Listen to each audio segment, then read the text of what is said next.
to episode 30 of the Free Your Mind podcast. Now, if you have paid attention, you may see that I haven't posted a podcast episode in a while. Obviously, last one was an interview. And there's a reason for that, actually, because I've been doing this for like around 10 years. And I've shared that journey with you guys. I always share everything. And I never pretend I'm the finished article. I never pretend there's an end point, because I don't think there is. I'm fortunate enough to learn from some really awesome people that are like in their 70s, and they're saying the same thing. So that's quite reassuring, because it's reassuring to know in some ways that you'll never be perfect, and there's no point trying to be. And for me personally, it feels exciting. It's like every single time I see a new part of myself, every single time I grow in some area, every single time, with every age, with every year, with every time you do something new, get a new client, start a new business, have a new kid, the child goes from 7 to 8, there's different challenges, right? You've probably experienced that. Life continually changes. You're always changing. We're always changing. We're always growing. I love that, because it doesn't look to me like, oh, I've gone back to square one. Oh, now I'm doing okay. Now I'm not. Now I am. Now I'm not. It doesn't look to me like that. It doesn't feel to me like that either. And I don't see that in my clients. So if that is you, I don't really know what to say about that. Maybe, you just keep going and there's something you're not seeing. And then when you see it, right? That's cool. But for me, it's like every time I think I'm happy, I find more happiness. Every time I think I know who I am, I find more to myself. Every time I think I know what I'm talking about, I also know I don't know what I'm talking about, because that's just egoic delusion. But every time I think maybe I do know what I'm talking about, I find something new, and I'm like, holy shit, it's exciting. Obviously there is the imposter voice that says, you don't know what you're talking about, you've been a fraud all this time, you've got no idea, you need to delete all your previous podcasts, because now people are going to listen to them and realize you're talking shit. That voice shows up, right? Although it doesn't feel true to me, and the word feel in there is probably going to become quite... The word feel in there is probably going to become quite significant. There we go. I said the sentence. Every time I think I know what I'm talking about, I find something new. And I use this. I use podcasts. I use really my whole business, my clients, my whole conversations are not necessarily that I know best, I know better, although I might. It's more a case of I'm on this journey and we're on it together. We travel together. Maybe I've seen where you are right now. Maybe I've been there years ago and I get that and I see the terrain. Maybe you're a couple of steps behind. Sometimes I find clients are almost walking side by side and we're both looking at each other going, don't know, what do you see? Like it's an exploration. It's a fun exploration. And then it's a discussion of, holy shit, I've just seen this and I didn't see that before. That's kind of where I've been. I find sometimes what got us here won't get us there. Like in some more logical scenarios, how we parented a free-nager, terrible twos or free-nager, I quite like that phrase, is different to how you parent, say, an 8-year-old, a 9-year-old, a 10-year-old, 11-year-old, and then compare that to, 15-year-old. I can't go beyond that because mine aren't older than that, but it's different. How you are in your relationship for the first 5 years is different to how you are in the relationship for the next 5 years or the next 10 years. What got, people successful to some level doesn't work anymore when they get to a certain point, because now they need staff, or now they are moving to a managerial role and before they was in a sales role, or etc. You get the point, right? Life needs more from us sometimes. We change, we evolve, we grow, we have new insights, we have new understandings. What we want changes. What was important to us changes. What got us here doesn't always get us there. That's my point. I kind of over-egg the pudding on that point, but I just like to make sure people get it, and they can relate. So where I've been is I'd kind of said everything there was to say. It was like record a podcast. I've said it all. It's all been said. Just listen to the podcast. Go back and listen to it all again. Like, there's nothing left to say at this point in my life. But at the same time, I knew there's something I'm not seeing. There's something I'm not seeing. It's like I've almost explored the terrain at this level. There has to be more. There is more. And I could see parts of myself that I hadn't noticed before. There were new challenges for me that I hadn't seen before. And I found myself back at the familiar place. This might make you laugh because this is the ego's job. I found myself back at the place of, is this it? Is this it? And I'm going to be totally honest with you. I always am. My wife tells me I'm sometimes too honest, but you know, it's what it is, right? I found myself thinking, right, so I know all of this stuff. I've changed in every way. I've changed my relationship. I'm at the pinnacle of health. My body looks good all year round. My relationship is mostly good, except for occasionally it isn't. You know, chuck stuff in there. You're tired. Cats are fucking keeping you awake. Who knew cats are like having kids? You know, we had a few disasters. Max needed an operation on his tongue. He got infected. He then broke his wrist. Blah blah blah. You know, life throws shit at you, right? So of course, I'm not going to say that we are dancing around happy all the time. We're mostly happy, except for the times when we're not, and when we're not, we know how to find our way back, right? So it's like, right, kids are great, they're growing, our relationship's deepening, etc. But I had this feeling of, is this it? A little bit kind of bored, actually. Like I'm having the same conversations with the same people. When I say the same people, I mean, because every bloke that comes to me, or woman, really, they think their problems are unique, and I'm like, yeah, I've heard this 1,000 times, right? Which is cool, because I can help them, and none of this is a reflection on them, by the way. It was a reflection of, it was more, this is interesting, because I know this isn't actually how I feel. I know that none of what I've just said is actually true, you know, and I know I've pointed to that in previous episodes. None of this is actually true. It's thinking, but why? You know, and I couldn't, I was using everything I knew, leaving it alone. You know, you're just in your thoughts, etc. But for some reason this time, it wasn't going. I wasn't getting caught in it as such, but it wasn't going. And I decided that I'm going to sit in this discomfort. And I found myself in a dark place that's quite familiar to me, because it showed up for me a lot in my previous years, as I've shared openly. I found myself in this darkness. I found myself in this, and I just fucking couldn't be arsed with anything. Couldn't be arsed with anything at all. Nothing felt good. Nothing felt exciting. Everything that made me feel alive didn't anymore.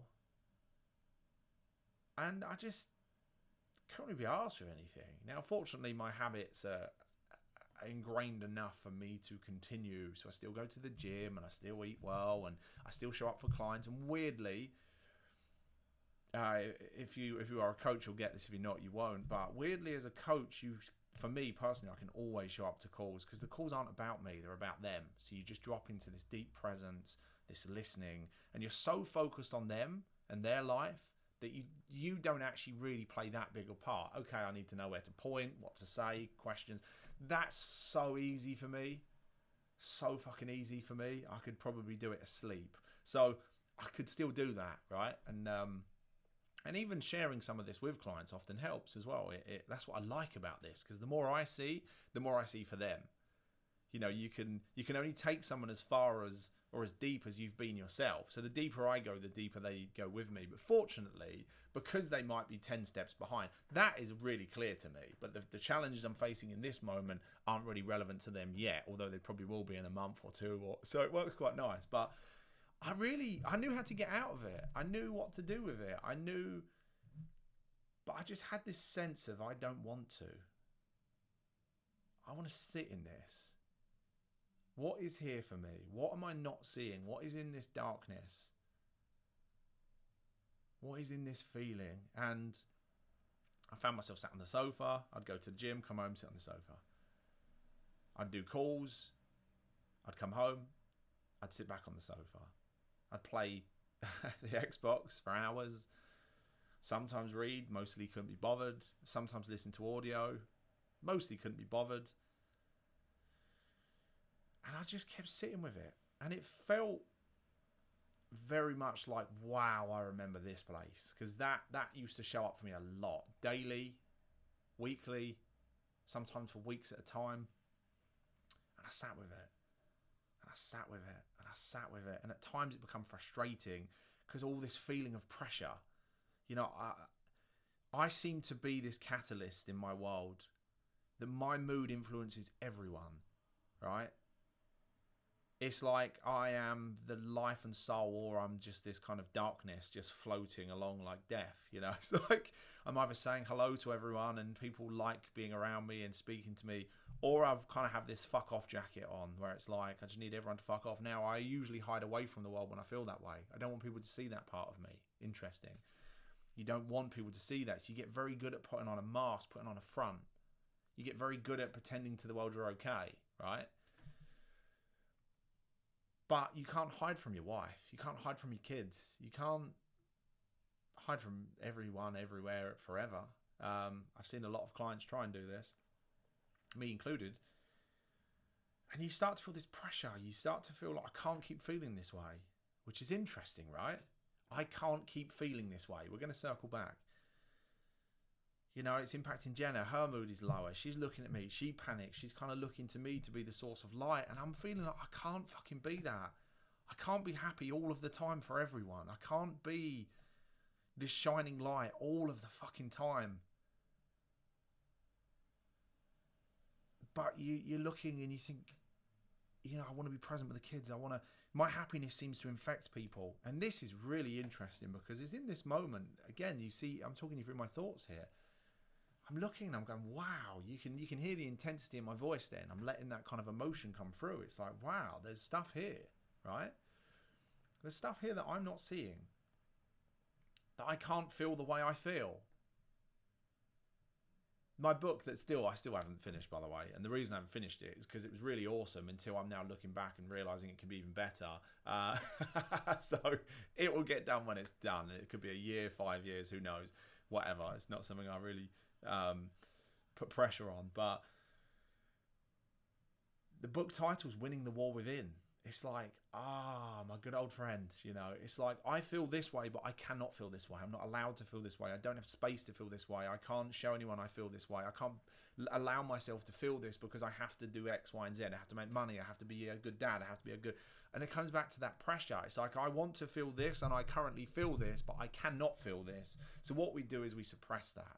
We squash it so far down that we don't feel anything, right? We can feel depression. We feel nothing. I mean, beta blockers and any kind of medication for anxiety and depression do the same thing. It's like, yeah, you don't feel shit, but you also don't feel good. You just feel, you know, and we can do that to ourselves. Sometimes that's a trauma response. If we've, you know, experienced trauma growing up, if death of loved ones, death of parents, divorces, etc. I especially see it in men, but not always. It's in both genders. But men, there's a little bit of conditioning. I look at women, they cry around each other, they tend to support each other, not always, but mostly. Men, you don't do that. You deal with it yourself. I do this all myself. We tend to take on this kind of lone wolf. You know, I'll carry the load of everyone, and I won't talk to anyone about this. You know, and I think that's largely why suicide rates are higher in men. But where was I with this? So going back a second, it's like this fight within ourselves that we cannot feel. That's where I was going. So we suppress it, right? Now, sometimes that bubbles up and comes out somewhere in anger, in rage. Sometimes we get these compulsions to just fucking eat everything or shag everything or smoke everything or sniff everything. I'm not saying all of those things. I'm not saying I do those things. I'm just saying those are the, fortunately, those are the compulsions that can show up. Like eating, addiction, alcohol, whatever. It can be video games. It can even be self-help and spirituality. Sometimes we can use that as a drug. I think it was Russell Brand said we can turn anything into heroin. Absolutely, no shit, right? We can self-medicate with that stuff to escape from the pain. You know, we drink and then we feel nothing, right? We feel happy. We forget our stresses. Our thoughts quieten down. Some people find that on a come down or a hangover, they're so numb the next day, they couldn't give a shit about anything. So sometimes we can self-medicate and self-soothe using temporary solutions that become long-term problems. But other times we can just suppress it and just feel depressed, or we suppress it and it just comes out in bursts. And this fascinates the fuck out of me because it made me realize that here's me changing lives and helping people to change their lives. So what I'm doing obviously works. And if you love my podcast, you obviously know it works, right? Otherwise you wouldn't be here. So what I'm saying is helping. And it's obviously got us to hear, or got me to hear, or maybe it hasn't even got you to hear yet. But so this podcast will make sense in a year from now, or 6 months from now, 5 years from now, 2 weeks from now. I don't know, right? But there's no disadvantage. Maybe this will speed up your journey and you won't take 10 years to see this. But I realized that I actually wasn't fully in touch with my emotions. I actually wasn't fully in touch. I was very much in the thoughts, and thoughts create reality, which is still true. But I didn't allow myself to feel. I didn't check in with the feeling. I didn't like that darkness. I didn't think there was any usefulness to it. I didn't think there was any guidance there. I didn't think... And it could become a trap, by the way. Wallow in it, turn into a victim, etc. Overindulge in it. I mean, that could be... a whole other side to it, but that's a side to it that I don't personally see. So, because I don't tend to kind of be there long. But the point of this podcast is probably number one, to acknowledge, people say, I think people sometimes think there's an end point and there isn't, but that's a really fucking cool thing. Because you probably tell by this excitement, this happiness. It's like, I thought I'd completed the game, and then you find this bonus level and you're like, oh, wow, and from that point, oh my God, how I felt, the emotions I felt, the aliveness, some of the challenges that I just thought I'd accepted. That's just me. I'm okay with that. And I see it in this new light, and I'm like, holy shit, those challenges have gone. I thought I had to deal with them forever. That's really fucking cool.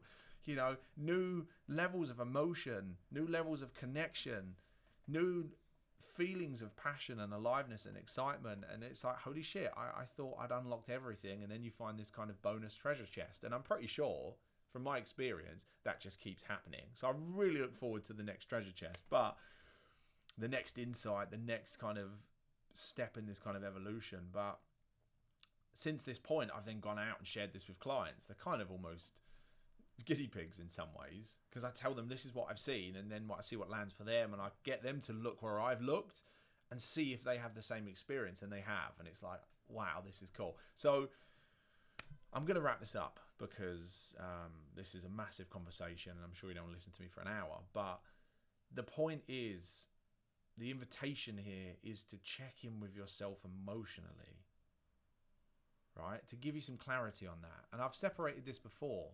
So it's like I'm saying the same stuff that I've actually said on all the other podcast episodes, but I'm just saying it differently because I've seen it differently. I've seen a new layer to this. I've seen a new layer to it that I didn't necessarily see before. And come back next week, I'll see a new layer. And come back a year from now, it's probably another 10 layers. But check in with yourself emotionally, right? We have the emotion. So what am I feeling right now? Well, quite excited, actually. Quite excited, quite passionate. Alive, feels good to be back. Now, that's interesting. Feels good to be back. That's not an emotion. That's just a story, right? So to build on that, if I felt angry, I feel angry because I have to feel good all the time. I feel angry because I have to, be this light all of the time, and everyone's mood depends on me, and all this pressure, and I'm the main income earner, or the only income earner. Or until recently, there's news there, but I'll share that another time. Or I'll share it now. Basically, Jenna, my wife, is now mental health trainer for Mind, which is quite cool. So I'm, for the first time in, well, she's earned kind of bits and bobs, and her business is done okay, etc. But really, not in a significant enough way to make a difference to our massive outgoings. But anyway, I'm digressing. But let's go back to where I was going. Like, I'm angry because, I fucking have to pay for everything, and I always have to feel good in order to earn, and I always have to, and bearing in mind that was just the emotion in that dark period, right? That's obviously emotions that weren't showing up for me because I wasn't feeling them, or I'd learned to navigate around them, or maybe that just wasn't true for me until it was, right? That's the thing. Sometimes these things show up. Anyway, as an example, angry is the emotion. Why we're angry is the story. That's the thought. That's where the thoughts come in. Because all of this pressure, because I have to blah, blah, blah, because my wife doesn't appreciate me, because the kids don't appreciate me, because the world is set up in a way that we have to pay to live. We don't even live freely. You know, if you can't earn money, you're homeless, or whatever it is, right? All of that is the story. All of that is thought created. All of that is perception. All of that is judgment.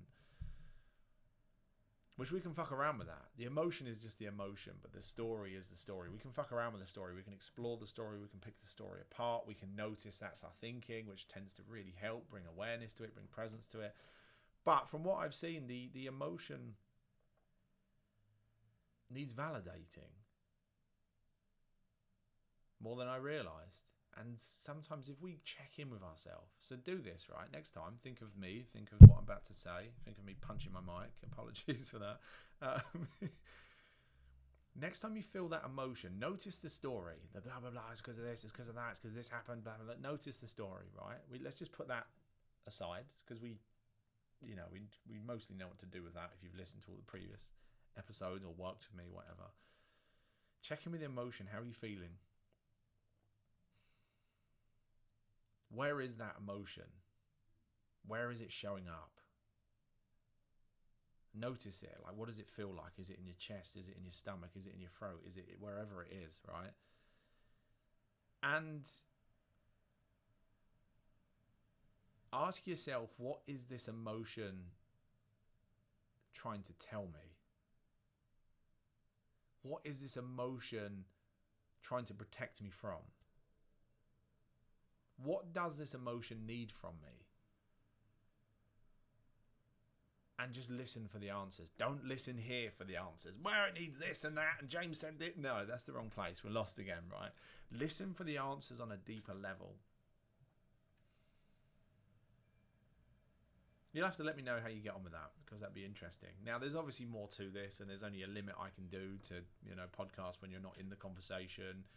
In my program, on the phone, whatever, right? It's not that easy for us to, really find the intricacies of these conversations, because in this moment, I'm actually just talking to myself, right? But you just happen to be hearing it like I'm talking to you, because I'm coming out of your speakers or headphones. But, let's acknowledge there are some limitations. However, we can still, get some form of insight, clarity, understanding. You can still take some of what I teach and use it.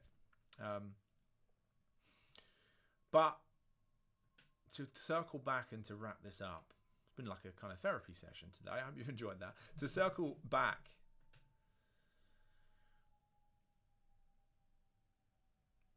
and I pause for a second, but I'm not going to tell you what that pause was. Maybe I'll tell you about that in the next episode. But to circle back, we've often disconnected from ourselves.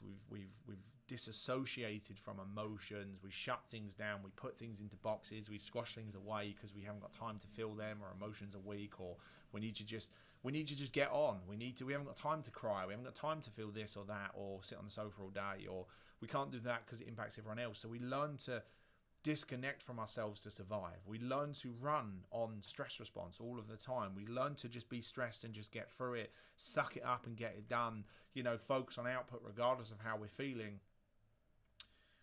Just disconnect, as I said, and disassociate from ourselves. Now, sometimes that's from kind of past experiences, past traumas, whatever. We're reacting to the past because the only way we can kind of deal with it is to not face the emotion, which I see a lot, some kind of avoidance, which I see a lot, which then that's mostly what triggers are, by the way. It's like we're being triggered by the outside world because it's kind of showing us parts of ourselves we haven't seen, which I know I've kind of told you about before, but just worth noticing. And the way I see this, and the way I've always seen this is, and I explained this to a client the other day because he's fairly new to the conversation, is like I imagine like Mission Impossible with all these lasers, these kind of, imagine being in this room, there's lasers everywhere. And triggers are a bit like that. It's like every time we move, we set off a laser, and that triggers us into stress response and all these thoughts and negative thinking and whatever it is. The patterns you have will be unique to you. Maybe anxiety, anger, frustration, stress. You might want to run away from things, go into flight. You may want to do everything and go into fight. Whatever it is for you, these triggers trigger us.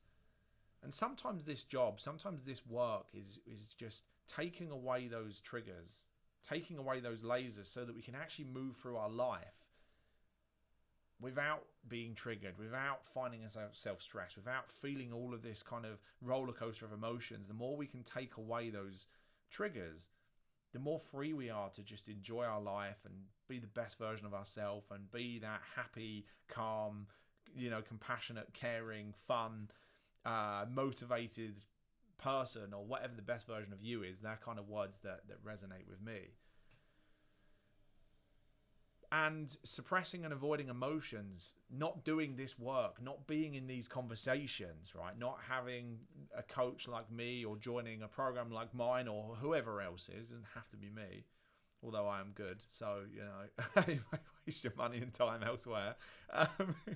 But avoiding all of it just means we can get very good at navigating these lasers. We can get very good at, even being triggered and pretending we're not. I'm fine. I'm going to get this done. And for some reason, sometimes we don't want to look at these triggers, these lasers, these whatever. But really, for me, that's the name of the game, is finding, and as I said, as I've demonstrated in this conversation, which I actually don't feel fully comfortable sharing, because I've got all sorts of thoughts coming up saying, you're a fraud, and now everyone knows it. but that's why I say, if you don't want to feel like an imposter, just don't be full of shit. That's why I'm so honest. I'm not pretending to be some kind of Buddha, or I'm not pretending anything, actually. I'm just openly sharing, this is my journey, and I happen to know some shit that helps people, but trust me, I'm there with you. I might be a few steps ahead, or we might be side by side. Who knows? I don't know. But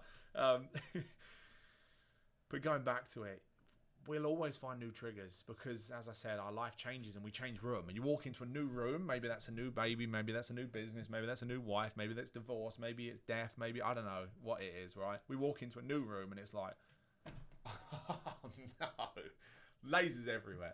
Or sometimes we think we're like, no lasers, and we're not looking behind us, and you turn around and you go, oh shit. Or you trigger one you didn't even see, and you're like, what is that? That's kind of what happened to me, really, is I triggered some triggers that obviously put me in some kind of darkness. And normally, rather than stay in that and find out what's here for me, I normally get myself out of it. And this time, I don't know why, call it deeper mind, call it intuition, I decided I'm staying here, and I'm going to venture through this darkness with what felt like a little candle and see what I can see. And I'm fucking so glad I did. So maybe it's just a reminder of staying in the game, staying in the conversation, enjoying the journey. This experience of self-awareness, self-growth, spiritual awareness, spiritual growth, whatever it is just, for me, the most rewarding experience. And most of my clients, it becomes a bit of an addiction, but obviously not in a negative way. It can become negative, but I've not personally seen that. I'm just thinking, I'm sure someone could make it negative somewhere, somehow. I guess the thing to look out for there is if you think you're broken and you have to do all of this to be okay, that could be the negative, as opposed to, you are doing fucking awesome right now, right? There's nowhere to get to. There's nowhere to go. We can do extraordinarily well even without this conversation, even without doing any of this work. We can still do it. We can still survive. We've lived for, hundreds of thousands of years, clearly. Maybe things were different, but let's not go into that. We can do it. So there's nowhere to get to. There's nowhere to go. There is already, you are good enough as it is. You are enough as it is. You are kind of worthy and lovable, and all the emotions that sound melty, but actually on a deeper level, if we allow ourselves to process those words, they actually are what we're looking for. We're just looking to be loved and accepted by ourselves and people around us, right?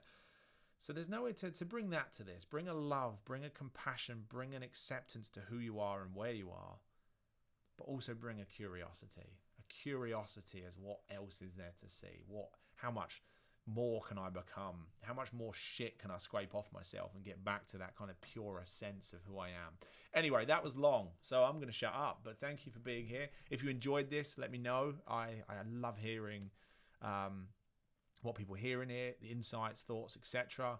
That felt more vulnerable, probably because what I've just explained to you happened sort of the back end of last year. Maybe, I can't really remember now, but I'm sure it was kind of into the beginning of this year. So it feels quite fresh for me, although at the same time, really quite exciting. So I'm going to shut up.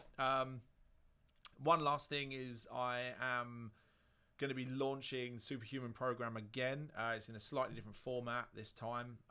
8 weeks, group calls, all the modules, etc., which I'll tell you about closer to the time. But if that's something you're interested in, if that's something you want to be a part of, if you've been in these conversations and you think that you want to take this further, I'll put a link in the show notes. So if you're on YouTube, they'll be in the description. If you're on iTunes, it'll be there somewhere. Spotify, I think, in the description as well. Wherever else you'll find it. I'm going to put a link there for just a waiting list, essentially. So just put your name on there, number, and tell me why you care about joining, why you want to be in it. And then I'll contact you nearer to the time, and we'll speak about what that entails. Anyway, pleasure being here. Pleasure being back, actually. I'll speak to you soon.